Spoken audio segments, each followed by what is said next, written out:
Welcome back to Night Shift with Justin S. King, how to transform your life one night at a time. Tonight, I was reminded of a book when I watched a reel with John Assaraf, who said that this is the best advice he's ever gotten.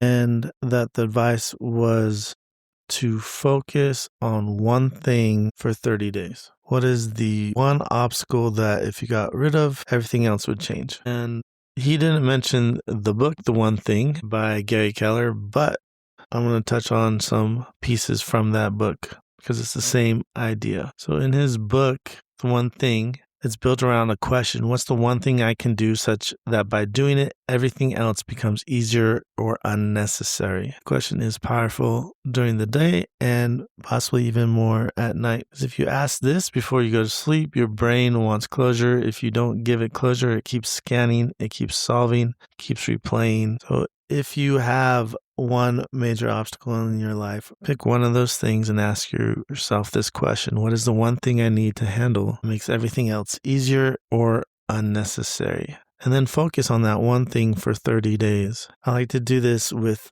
beliefs. Like if you're working on reframing a limited belief, picking only one belief for 30 days. I used to try to do several at a time, or constantly changing it day after day. What if there was one habit that you could instill for life just by focusing on 30 days? So if you want more on this idea, head over to Amazon or Audible and check out The One Thing by Gary Keller. That's it for tonight's episode of Night Shift. My name is Justin S. King, and I help entrepreneurs find peace tonight and tomorrow for the rest of their lives through sleep optimization, emotion regulation, and discovering their purpose. Good night.